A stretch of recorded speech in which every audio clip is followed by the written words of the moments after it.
বেনামাজিদের থেকে কি মসজিদ পরিচালনার জন্য চাঁদা গ্রহণ করা যাবে? তারা যদি স্বেচ্ছায় মসজিদ পরিচালনার জন্য টাকা দেন তাহলে সেটা গ্রহণ করতে পারেন, কিন্তু তাদের কাছ থেকে টাকা যেছে গিয়ে আদায় করা এটা অনুচিত।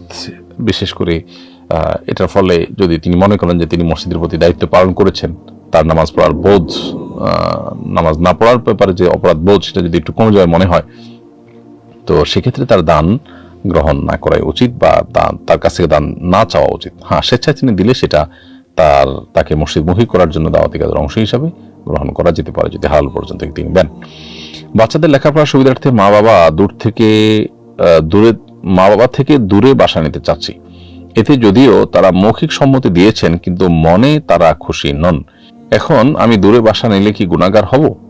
তারা মোটামুটি সুস্থ।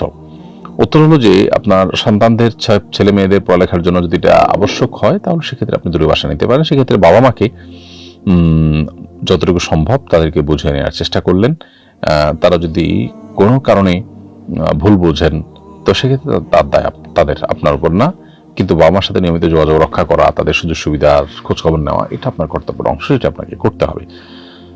এরপরে প্রশ্ন হলো, আস্থা তৈরির জন্য মিথ্যা বলে কারো থেকে ইনভেস্ট নিয়ে ব্যবসা করলে সেটা এবং তার লভ্যাংশ হালাল হবে কিনা?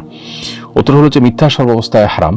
অতএব আপনার ইনভেস্ট আদায় করার জন্য মিথ্যা বললে সেটা পরিষ্কারভাবে হারাম। মানুষ তো মিথ্যা এই জাতীয় কোনো স্বার্থের কারণেই বলে, এটা পরিষ্কার হারাম। আর মিথ্যাবাদীর জন্য আল্লাহ তাআলা লানত অবধারিত। কোরআন সুন্নাহর আলোকে সেটি চূড়ান্তভাবে আল্লাহ তাআলা ঘোষণা দিয়েছেন। ফলে মিথ্যা থেকে আমাদের বিরত থাকতে হবে। দুনিয়াবি সামান্য স্বার্থ চরিতার্থ করবার জন্য মিথ্যা বলা কোনো অবস্থাতে জায়েজ নয়। তবে ব্যবসায়িক মুনাফা অর্জন করলে সেটা হালাল হবে যদি ব্যবসাটা আপনার বেসিক্যালি হালাল হয়। মৌলিক ব্যবসাটা হালাল হলে তার উপার্জনটা বা তার লভ্যাংশটা আপনার জন্য হালাল হবে। Voice of Quran.